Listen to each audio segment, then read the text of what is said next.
ભગવતીની આરતી અને પછી પ્રદક્ષિણા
शंख चक्र गदाधर अनादिनिधिनो दैव शंख चक्र गदाधर अक्षय पुंडरीकाक्ष पितृमोक्ष प्रदोद्भव।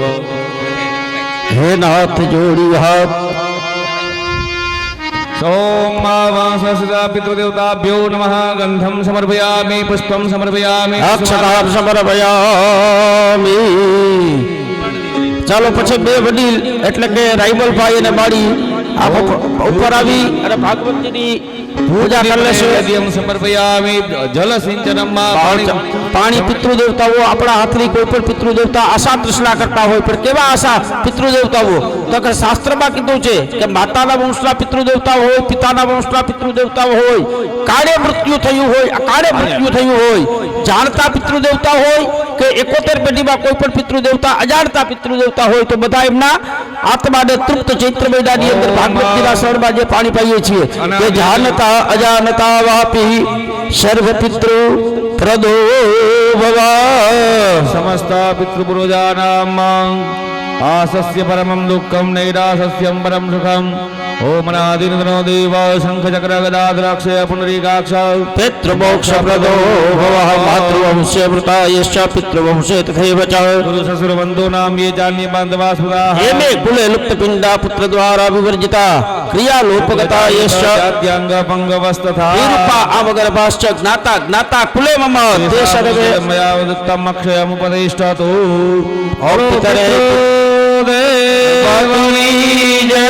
પછી આ કોઈ પરિવાર ઉપર આવી ભાગવતજીને માં અને બાપા ચાંદલો ચોખા કરી દઈએ આપણે હાથ સ્પર્શ કરવાનો ભાગવતજીને ચંદન ચોખા। આનંદ માનંદ ધવને વતન સમ આનંદ કાંદ હત પાપ વૃંદમ શ્રી દ્વારિકાનાથ મનાથ નાથ નાથ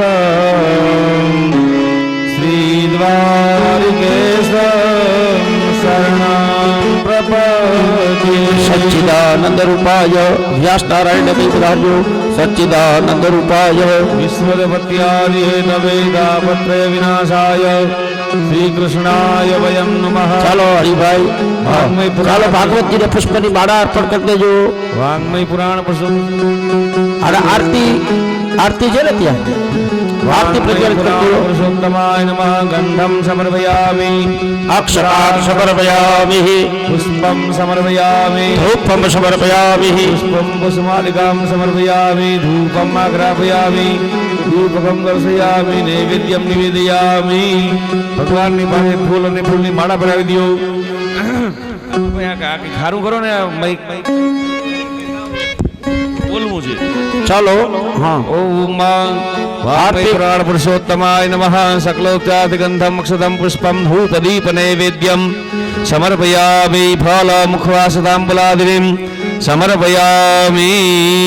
ચાલો ભગવાનને આરતી પ્રજ્વલિત કરી હમ રીમ મંત્રથી પ્રજ્વાલ્ય જ્વાલા બાલીએ ઓમ નૈવેદ્યમ ભગવાન જમને એવી ભાવના કરવાની. ઓમ પ્રાણાય સ્વાહા ઓમ અપાનાય સ્વાહા બાબા ઓમ વ્યાનાય સ્વાહા ઓમ ઉદારાય સ્વાહા ઓમ સર્વાંગુલિભિ સમાનાય સ્વાહા મધ્યે અમૃત રૂપેણ જલમ સમર્પયામિ. પુનઃ ઓમ પ્રાણાય સ્વાહા ઓમ અપાનાય સ્વાહા ઓમ વ્યાનાય સ્વાહા ઓમ ઉદાનાય સ્વાહા સર્વાંગુલિભિ સમાનાય સ્વાહા.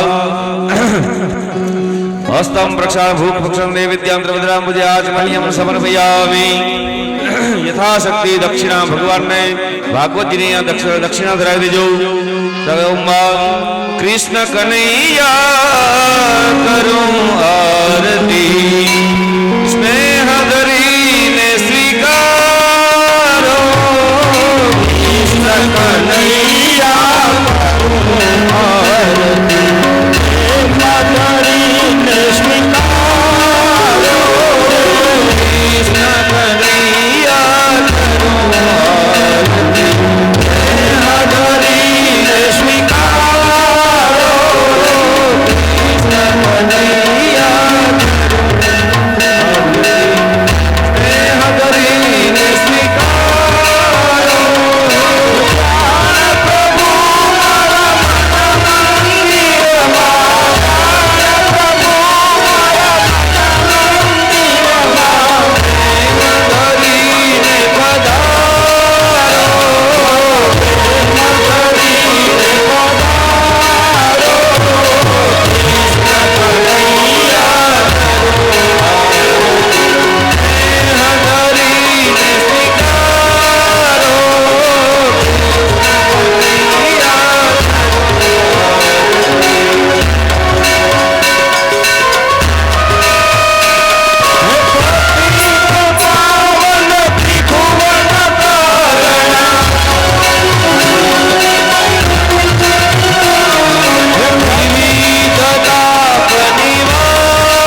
વાળીને સંયમતો આજ પ્રદક્ષિણામ પદે પદે ભગવાનને આરતી આપી દેજો. તમે પણ આરતી લઈ લેજો. બે હાથેથી આરતી લઈ પછી આખા પરિવારને આરતી આપી દેજો. પછી વ્યાસજીને ત્યાં ચંદન ચોખા પુષ્પની માળા ભટ્ટબાપાને અર્પણ કરી દેજો. ભટ્ટ છે તે અહીંયા સુખદેવજી મહારાજના સ્વરૂપમાં બિરાજમાન થયા છે.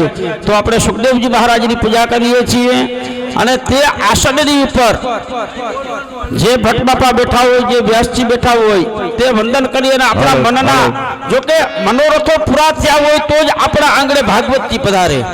પણ છતાંય કોઈ પણ જાતની મનોકામના હોય તો ભાગવતજીને અને વ્યાસજીના જ્યારે પૂજા કરીએ ત્યારે મનમાં ને મનમાં સ્મરણ કરીએ તો આપણી મનોકામના છે ઈશ્વર અવશ્ય પૂર્ણ કરે છે. જો કે આપણા પિતૃઓના આશીર્વાદ મળ્યા હોય, પિતૃઓના આશીર્વાદ મળ્યા હોય, પ્રભુની કૃપા થઈ હોય તો જ ભાગવતજીની આપણા ઉપર કૃપા હોય તો જ અહીંયા ભાગવતજી પધાર્યા હોય અને આવો અમૂલ્ય અવસર આપણે પ્રાપ્ત થાય. પણ છતાંય કોઈ પણ જાતની મનોકામના હોય તો વ્યાસજીની પૂજા કરીએ, ભાગવતજીની પૂજા કરીએ. આ સમયે આપણી મનોકામના મનમાં ને મનમાં બોલીએ તો પણ શાસ્ત્ર એમ કહે છે કે આપણી મનોકામના છે એ પૂર્ણ થાય છે. નમો સ્તુતિર્વ્યાસ વિશાલ બુદ્ધે ફુલ્લારવિંદાય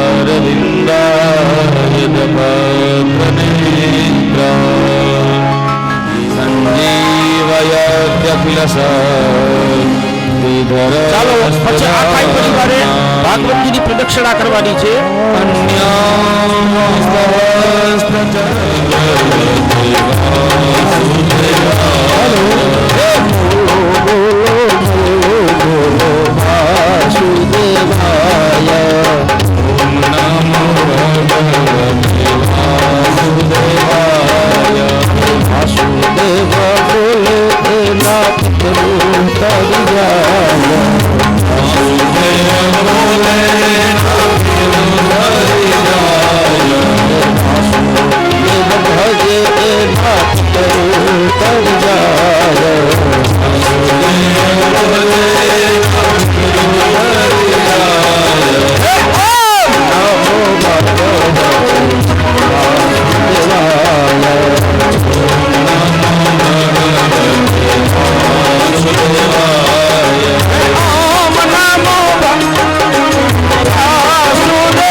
विशाल बुद्धे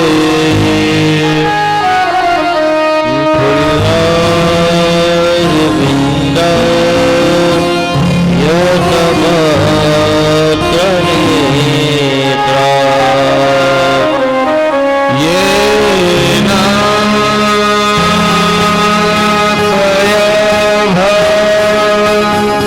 रतते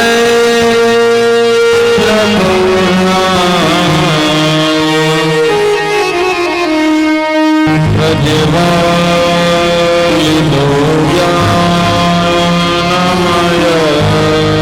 प्रदीप यादेवी सर्वभूतेषु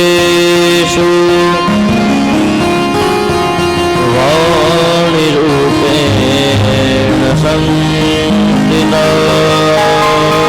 नमस्तस्यै नमस्तस्यै नमस्तस्यै नमो नमः गुरुर्ब्रह्मा गुरुर्विष्णु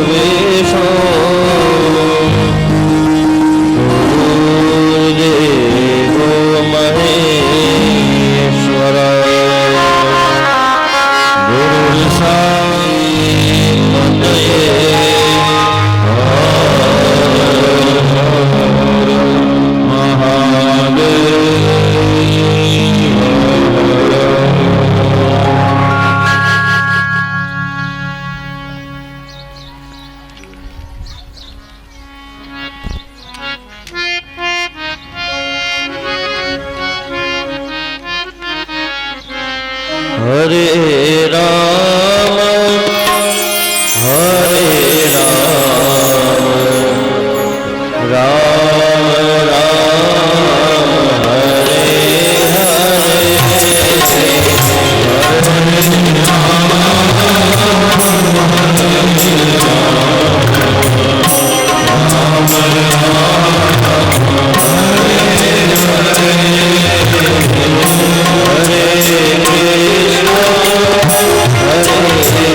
સાગરે વરમૌક્તિકં કરતલે વેણુ કરે કંકર હરિચંદના સુલલિતા કંઠે ચમોકાવલી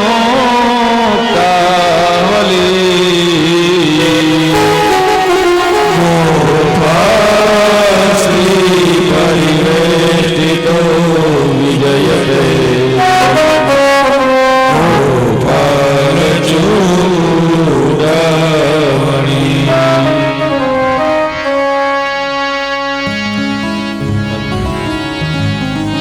નાજાણી પરિવારના આંગણે આયોજિત શ્રીમદ ભાગવત જ્ઞાન યજ્ઞ મોક્ષ ગાથા, જેનો આજે તૃતીય દિવસ અને તૃતીય દિવસનું પ્રથમ ક્ષત્ર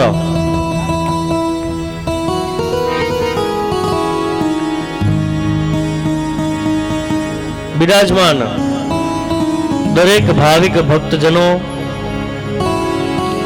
માતાઓ,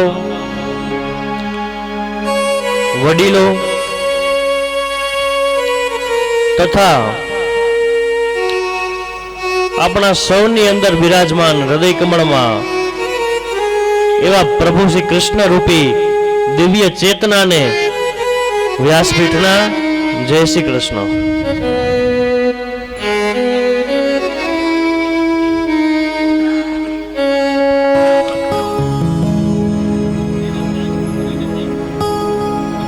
ભાગવત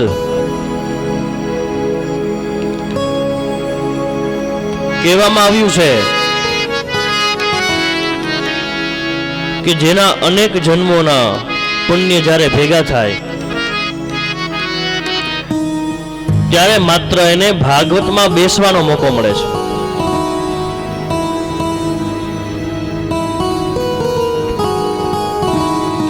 સાંભળવાની વાત તો અલગ છે, પરંતુ જ્યારે ઘણા જન્મોના તેના પુણ્ય ભેગા થાય ત્યારે માત્ર મનુષ્ય એ આ ભાગવતના મંડપમાં બેસી શકે છે.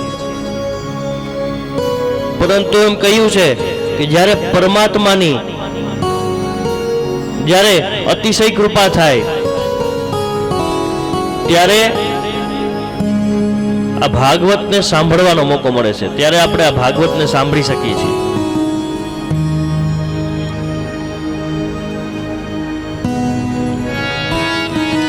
ભાગવતને ગંગાની ઉપમા આપવામાં આવી છે. કેવું છે કે ભાગવત છે એ ભાગવતી ગંગા છે.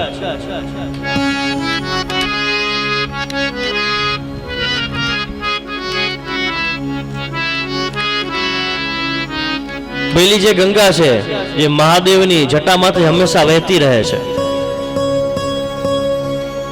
એમાં તો દરેક મનુષ્ય છે એ પોતાના પાપને નાશ કરવા માટે અહીંયા જાય છે, સ્નાન કરવા માટે. કે ગંગામાં સ્નાન કરશું તો આપણા દરેક પાપ છે એમાંથી આપણે મુક્ત બનશું. પરંતુ આ તો ભાગવતી ગંગા છે. આ ગંગામાં સ્નાન કરીએ તો શું થાય? તો કહ્યું છે કે આપણી જે પાપ કરવાની વૃત્તિ હોય એ આખી વૃત્તિ જ નાશ પામે છે.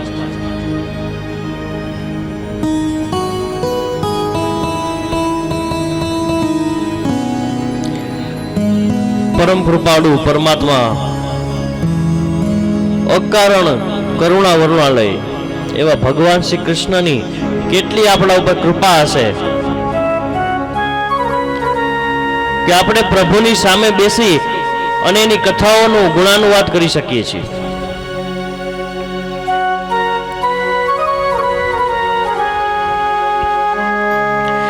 કહેવામાં આવ્યું છે કે આ ભાગવતજીના મંડપમાં આપણે બેસી જઈએ, ખાલી આપણો પગ મૂકીએ ને ત્યારે જ આપણી 71 પેઢીઓ છે એ તરી જાય છે.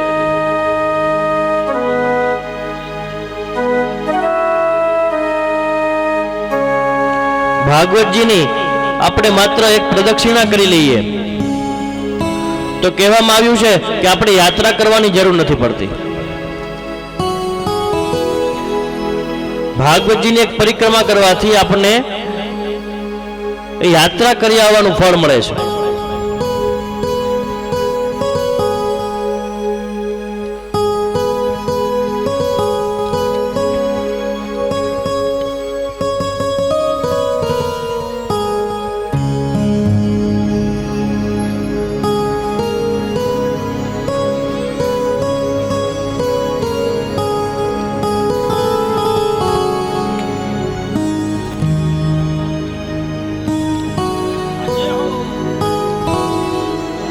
નાજાણી પરિવારના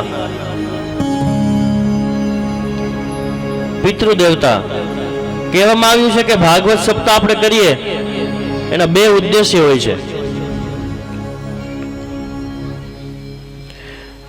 એક તો કહ્યું છે કે આપણા મોક્ષ માટે, કે આપણને મોક્ષ મળે, અને બીજું તો કહેવામાં આવ્યું છે કે પિતૃ મોક્ષાર્થે.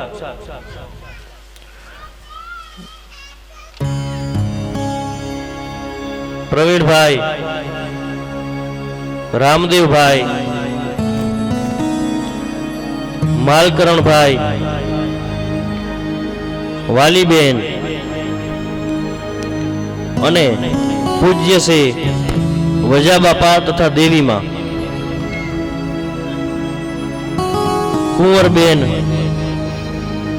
કરમણબેન,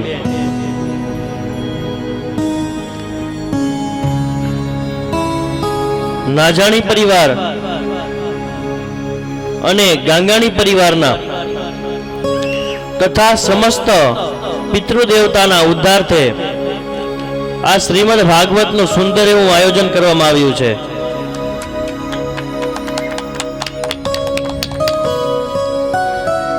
વડીલોના ખૂબ જ આશીર્વાદ કહેવાય આ પરિવાર ઉપર. અને એમ કેવું હોય તો કહેવાય કે સાથ, સહકાર, સંસ્કાર અને સેવા આ પરિવારની પાસે બધું જ છે.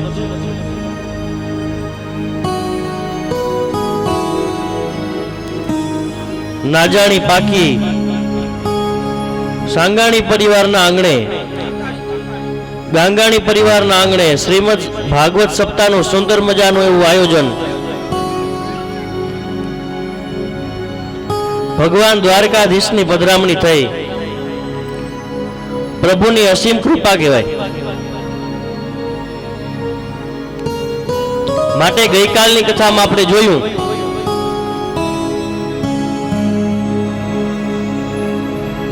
કે પરીક્ષિત મહારાજે એક કાળા પુરુષને એક ગાયને માર મારતા જોયો. પરીક્ષિતજી મહારાજ જ્યાં તેને મારવા જાય ત્યાં તો તે પુરુષ છે, કલિરૂપી જે પુરુષ, એણે પરીક્ષિતજી મહારાજની શરણાગતિ લઈ લીધી છે. અને કહ્યું કે પરીક્ષિતજી મહારાજ ક્ષત્રિય હતા, એટલે કહ્યું કે જે માણસ ક્ષત્રિયની સામે શરણાગતિ સ્વીકારી લે એટલે એનો ધર્મ આવે છે કે વ્યક્તિને માફ કરી દેવો જોઈએ. એટલે કલીને માફ કર્યો, પરંતુ કલીએ પોતાના રહેવા માટેના સ્થાનો માંગ્યા.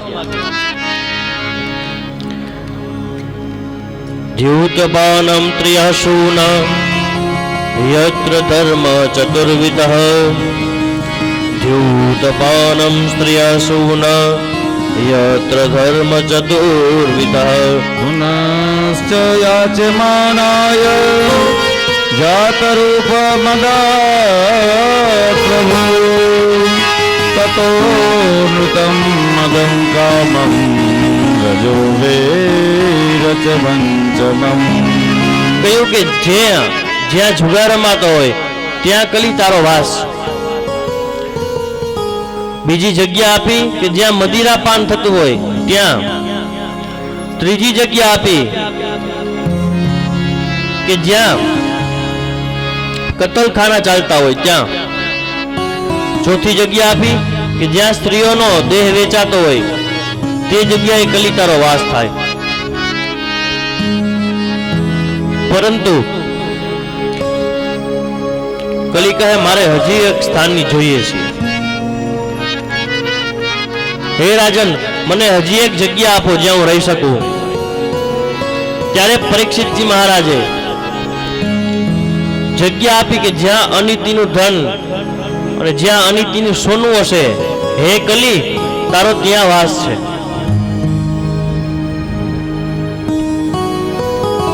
અને જ્યાં એમ કહ્યું કે અનિતિના સોનામાં અનિતિના ધનમાં તારો વાસ થાય, ત્યાં તો જે પરીક્ષિત મહારાજે સોનાનો મુકુટ પહેર્યો હતો તેમાં કલી જઈ અને બિરાજમાન થઈ ગયો છે.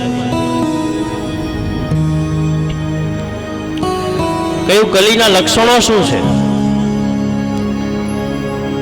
આપણે કાલે વાત થઈ કે કલીનો વાસ છે એ ખબર પાડવી હોય તો કહ્યું કે આપણી આડો એક પડદો રહેલો છે. અને કયો પડદો? તો કીધું કે એક અભિમાન રૂપી પડદો.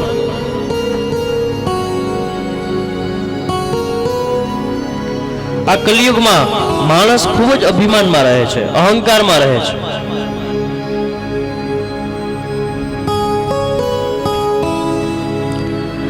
પરંતુ કઈ વાતનું અભિમાન, અહંકાર કઈ વાતનો? પૈસો, ધન, દોલત, મકાન, પરિવાર. પરંતુ આપણને એ ખબર નથી કે જ્યારે આપનો અંત સમય આવશે ત્યારે આ આટલી વસ્તુમાંથી કાંઈ સાથે નહીં આવે. પરંતુ સાથે શું આવશે? તો કહ્યું છે કે તમે કરેલા કર્મો, પછી તે દુષ્કર્મ હોય કોઈ સત્કર્મ હોય, જેવા તમે કર્મ કર્યા હશે કર્મ તમારી સાથે આવશે.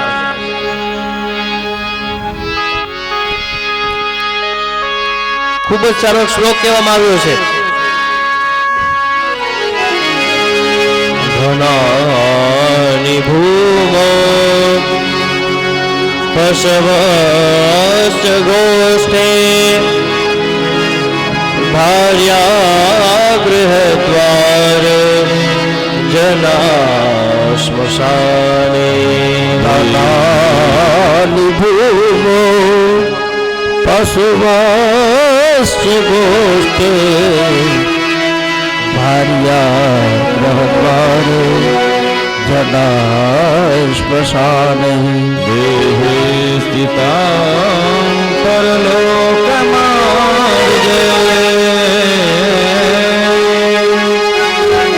કર્માનુગચ્છતુ જીવ એકઃ.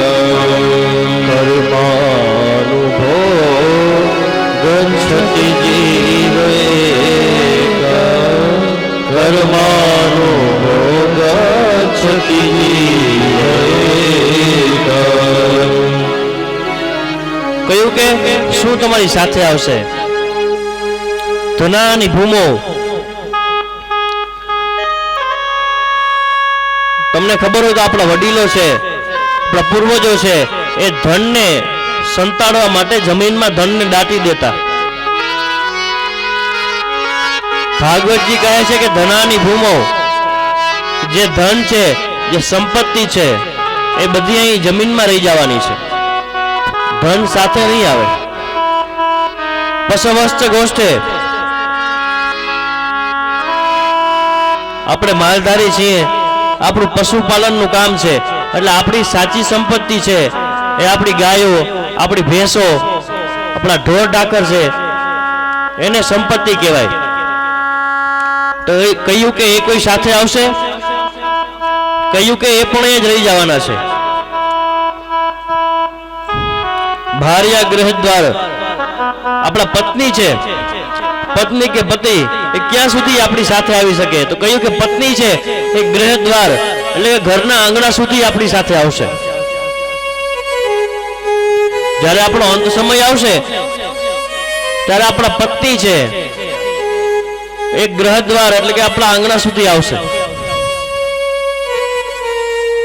જના સ્મશાને, જનાહ એટલે કીધું કે સગાવાલા છે, આપણા મિત્રો છે, આપણા સ્નેહીઓ છે, એ બધા ક્યાં સુધી આવશે?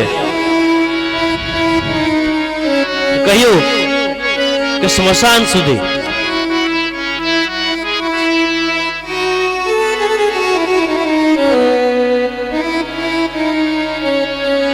ત્યારબાદ કહ્યું કે દેહ સ્થિતાયામ, આપણો આવો દેહ છે જેને આખું જીવન આપણે એટલો સજાવી સંગોડીને રાખ્યો છે, આટલું ધ્યાન રાખ્યું, મજા ના હોય ત્યારે આપણે દવા પી લઈએ,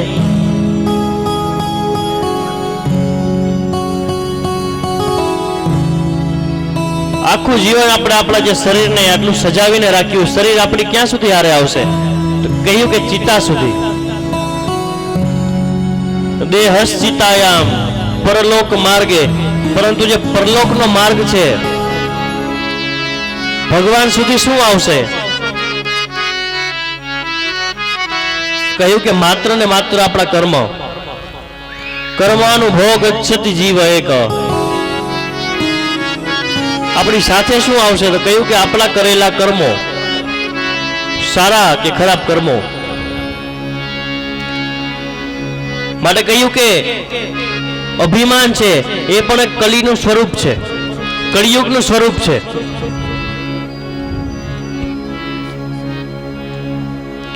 જ્યાં કહ્યું કે અનિતિના સોનામાં, અનિતિના ધનમાં તારો વાસ થાય, ત્યાં તો જે પરીક્ષિત મહારાજે જરાસંઘનો સોનાનો મુકુટ પહેરેલો હતો તેમાં કલી જઈ અને બિરાજમાન થઈ ગયો છે. અને જ્યાં પરીક્ષિત મહારાજના મસ્તકમાં એ કલીનો વાસ થયો એટલે એને અભિમાન આવ્યું.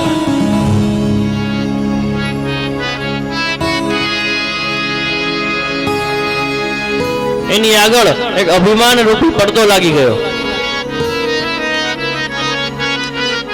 થોડા ત્યાંથી આગળ ચાલ્યા એટલે શ્રમિક ઋષિનો આશ્રમ આવ્યો. શ્રમિક ઋષિના આશ્રમમાં જોયું ત્યારે શ્રમિક ઋષિ છે એ પોતાની તપમાં, પોતાની સાધનામાં લીન હતા. એ આશ્રમમાં પરીક્ષિત મહારાજ ગયા, ઋષિ મુનિની સામે જોયું, પરંતુ ઋષિ તો એની તપસ્યામાં લીન હતા. પરંતુ પરીક્ષિતને એમ થયું કે હું તો અહીંનો રાજા છું, હું આ ઋષિ મુનિ પાસે આવ્યો, મારું સત્કાર ન કર્યું, મારું સ્વાગત ન કર્યું, એટલા માટે એની ઉપર કલી સવાર છે એટલે એને ક્રોધ આવ્યો. અને ક્રોધમાં એને આમ તેમ જોયું તો એને દેખાયું કે અહીં બાજુમાં એક મરેલો સર્પ પડ્યો છે. એ મરેલા સર્પને ઉપાડી અને શ્રમિક ઋષિના ગળામાં રાખી દીધો. સર્પ રાખી અને તે તો પોતાના મહેલ તરફ જવા લાગ્યા. થોડી ક્ષણો થઈ અને શ્રમિક ઋષિનો એક શિષ્ય આવ્યો. એને આ દ્રશ્ય જોયું કે આ તો અમારા ગુરુજીનું કોઈકે અપમાન કરેલું છે. એટલે જ્યાં ગંગા નદીના કિનારે શ્રમિક ઋષિનો પુત્ર શૃંગી સ્નાન કરતો હતો ત્યાં શિષ્ય જઈને કહે કે હે શૃંગી, અહીં તું સ્નાન કરે છે અને પાછળ કોઈકે તારા પિતાનું અપમાન કર્યું. એ જ્યારે તપ કરતા હતા, એ જ્યારે જપ કરતા હતા ત્યારે કોઈકે મરેલો સર્પ છે એના ગળામાં રાખી અને તારા પિતાનું અપમાન કર્યું. અને જ્યાં શૃંગી ઋષિએ એમ સાંભળ્યું કે મારા પિતાનું અપમાન થયું એટલે તે નદીમાંથી પાણીની અંજલિ ભરી અને ત્યાં જ શ્રાપ આપ્યો કે જેણે પણ મારા પિતાજીનું આવું અપમાન કર્યું એને આજથી 7મા દિવસે તક્ષક નામનું નાગ આવી અને દંશ મારશે અને એનું મૃત્યુ થશે.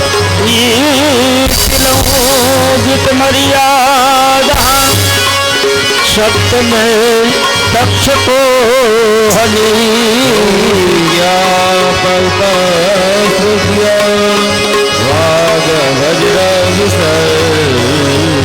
આ બાજુ શૃંગી ઋષિએ શ્રાપ આપ્યો, આ બાજુ પરીક્ષિત મહારાજ પોતાના મહેલમાં પહોંચ્યા. જ્યાં પોતાનો મસ્તકમાંથી મુકુટ ઉતાર્યો સોનાનો ત્યાં તો એમને બધી વાતની અફસોસ થયો છે, યાદ આવ્યું છે કે આ તો મેં શું કર્યું, આ તો મેં એક સાધુનું, એક સંતનું મેં અપમાન કર્યું કહેવાય.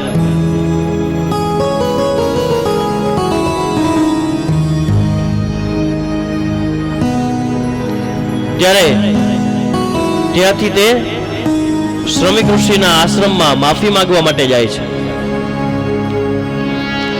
કહે કે હે પ્રભુ, હે સંત, હે બ્રહ્મણ, મને મારી ભૂલનો અફસોસ છે, મને માફ કરો. પરંતુ કહ્યું કે મારા પુત્ર શૃંગીએ શ્રાપ આપ્યો છે અને બ્રાહ્મણે આપેલો જે શ્રાપ છે એ ક્યારેય મિથ્યા ના જાય.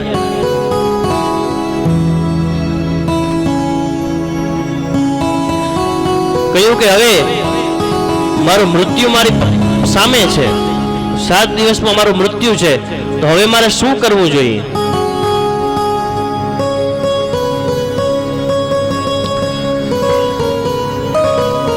શ્રમિક ઋષિ કહે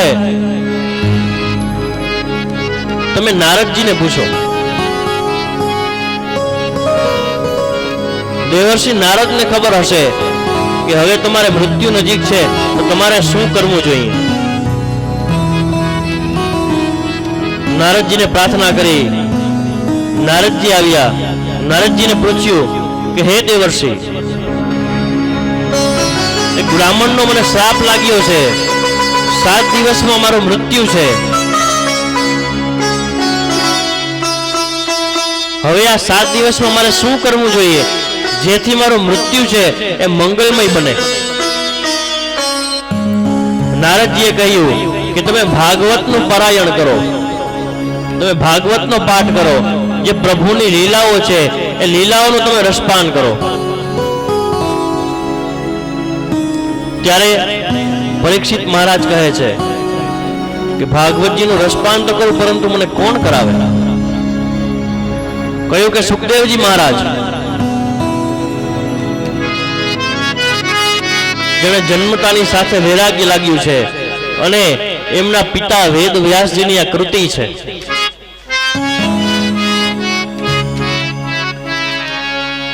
જેને સૌ પ્રથમ સુખદેવજી મહારાજે સમજ્યું અને જે કૃતિને, જે ભાગવતને આ સમાજમાં, આપણા ધર્મમાં ફેલાવવા માંગે છે, બીજાને આ વસ્તુનું જ્ઞાન આપવા માંગે છે, એવા સુખદેવજી મહારાજ છે, એ તમને આ ભાગવતનું રસપાન કરાવી શકે. સુખદેવજી મહારાજને પ્રાર્થના કરી. સુખદેવજી મહારાજ પધાર્યા, પરંતુ કહેવામાં આવ્યું છે કે સુખદેવજી મહારાજનું કેવું રૂપ હશે?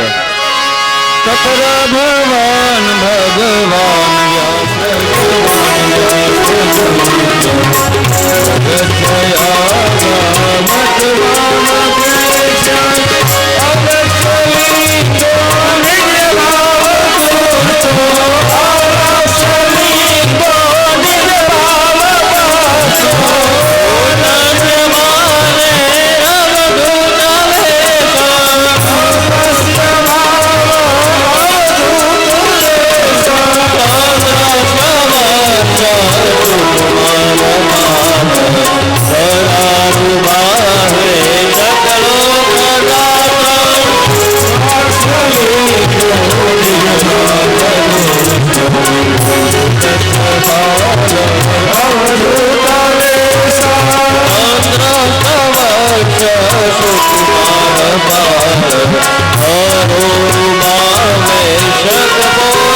કહ્યું કે કેવા સુખદેવજી મહારાજ? અલક્ષ્ય લિંગો, કે જેને સ્ત્રી કે પુરુષમાં કોઈ અંતર નથી. કોણ સ્ત્રી છે, કોણ પુરુષ છે એ કાંઈ ભેદભાવ નથી.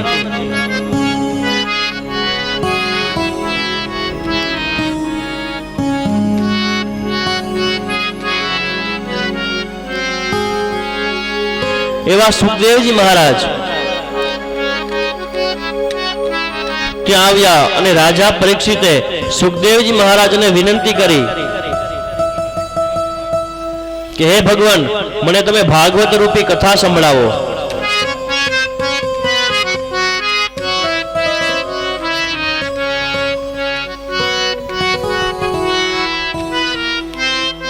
સુખદેવજી મહારાજને રાજા પરીક્ષિત એક પ્રશ્ન કરે છે કે હે રાજન, હે ભગવાન, જે વ્યક્તિનું મૃત્યુ નજીક હોય એ મૃત્યુને મંગળમય બનાવવું હોય તો એને શું કરવું જોઈએ? ત્યારે સુખદેવજી મહારાજ કહે છે કે જે આ ભાગવત છે એ ભાગવતનો જે ફળ છે, ભાગવત રૂપી જે રસ છે એનું તમે પાન કરો. કારણ કે કહેવામાં આવ્યું કે જે વેદ વેદાંતો છે, શાસ્ત્રો છે, એ બધાયનું એક ફળ કહેવાય, એનો સાર એટલે કે ભાગવત. કે જે બધા વેદોનો, બધા શાસ્ત્રોનો સાર છે એનું તમે શ્રવણ કરો. હરિયાને સુતે પ્રશ્ન કૃતો લોકહિતમ આત્મવીર સંમત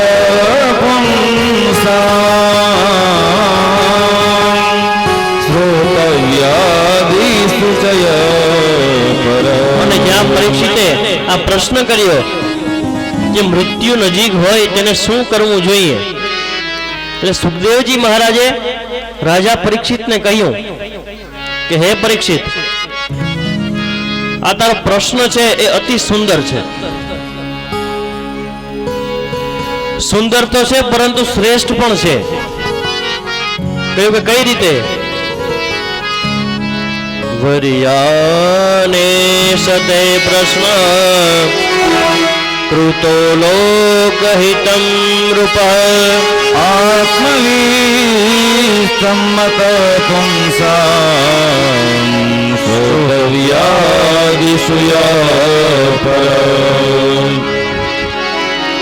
કહ્યું કે આ માત્ર તારા કલ્યાણ માટે નથી. આજે તે પ્રશ્ન પૂછ્યો તો તારું એકનું કલ્યાણ નથી, પરંતુ આખા જગતનું કલ્યાણ છે. આ તે જે પ્રશ્ન પૂછ્યો છે એ તે તારા કલ્યાણ માટે નથી પૂછ્યો, પરંતુ આ તારા પ્રશ્નને લીધે બીજા ઘણા લોકોનું કલ્યાણ થશે. ખૂબ જ કલ્યાણકારી પ્રશ્ન છે. એતાવા સાંખ્ય યોગાભ્યાન સ્વધર્મ પરિનિષ્ઠયા દિવાચાર્થે હયા રાજન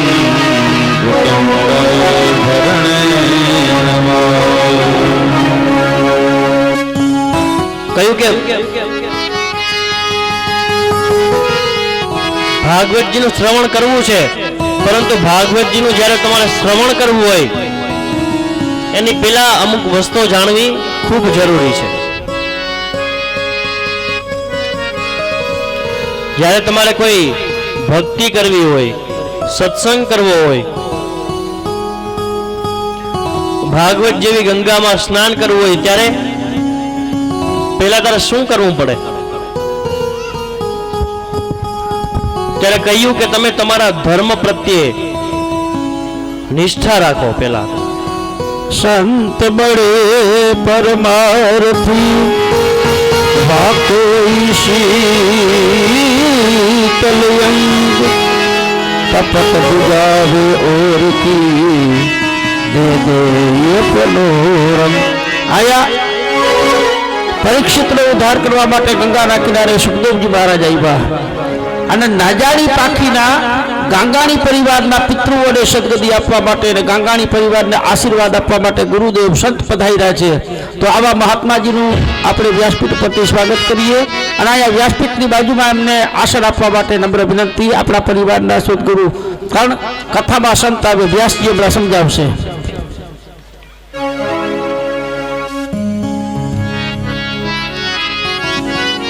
સચ્ચિદાનંદ રૂપાય વિશ્વોત્પત્યાદિ હેતવે તાપત્રય વિનાશાય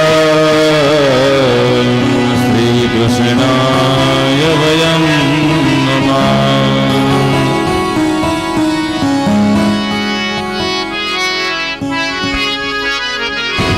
તમે કદાચ જાણ્યું હોય કે દેવર્ષિ નારદ છે એક સંત સ્વરૂપ છે, અને જ્યારે પણ દેવર્ષિ નારદે કોઈ પ્રશ્ન પૂછ્યો છે ભગવાનને, ત્યારે પોતાના માટે નહીં પરંતુ જગતના કલ્યાણ માટે થઈને પ્રશ્ન પૂછ્યો છે. એટલા માટે ભાગવતજીમાં કહેવામાં આવ્યું કે સંત કેને કહે? સંત કેવા હોય તો કહ્યું કે પરમાર્થી. સંત જ્યારે ભગવાન પાસે કંઈક માગે છે ત્યારે પોતાના માટે કંઈ નથી માંગતો, પરંતુ બીજાના માટે માગે છે.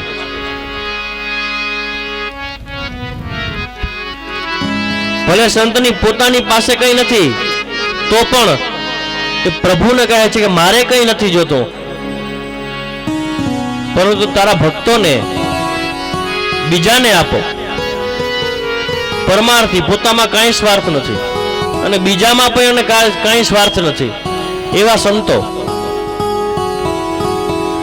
સંતોની અહીં આપણા ભાગવતી ગંગામાં પધરામણી થઈ. શું અહોભાગ્ય કહેવાય ગાંગાની પરિવારના અને આપણા બધાયના.